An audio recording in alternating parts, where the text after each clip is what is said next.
భస్మాసురుడు శివుడిని తనలో కలుపుకోవాలన్న అత్యాశతో శివుని కోసం వేట మొదలుపెట్టాడు.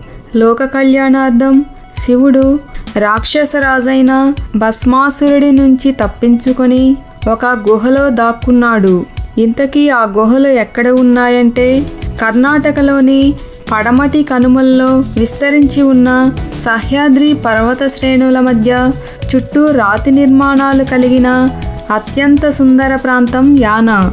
అక్కడికి చేరుకోవాలంటే మాత్రం చాలా కష్టంతో కూడుకున్న పనే.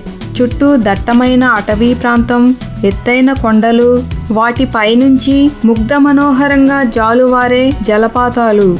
వాటిని దాటుకుంటూ వెళితే తప్ప యానా చేరుకోలేము. అక్కడే ఉంది శివుడు దాక్కున్న కొండ భైరవేశ్వర శిఖరం.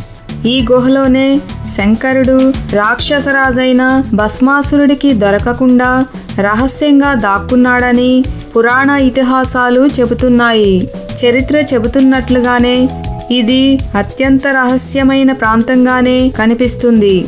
ఇక్కడ చిత్ర విచిత్రాలు చాలానే కనిపిస్తాయి. చుట్టూ చిమ్మ చీకట్లు ఉన్న ఆ గుహలోని శివలింగంపై ఎప్పుడూ వెలుతురు పడుతూనే ఉంటుంది.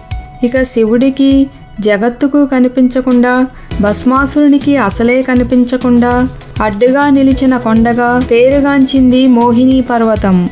యానా గుహలలో జగన్మోహిని అనే ఒక రాతి నిర్మాణం ఉంది. పురాణాల ప్రకారం శివుడిని కాపాడేందుకు మోహిని అవతారమెత్తిన శ్రీ మహావిష్ణువుగా భక్తులు ఈ రాతిని పూజిస్తారు. ఇంత దట్టమైన కొండల మధ్య ఒక జలధార పర్యాటకులను ఆశ్చర్యానికి గురిచేస్తుంది. ఈ కొండల పక్క నుంచి వెళుతున్న వారికి జలధార శబ్దాలు వినిపిస్తాయి. కానీ ఎక్కడా కూడా ఆ ఆనవాళ్లు కనిపించవంట. అయితే యానా గుహల్లో రాళ్ల గుండా ప్రవహించే నీరు ఏకంగా ఒక నదిగా మారుతాయని చెబుతున్నారు. చండీహల్ అనే నదిగా ఏర్పడి ఆది అఘానాశిని అనే మరో నదిలో ఉప్పినపట్నం వద్ద ఈ నీళ్లు కలుస్తాయట.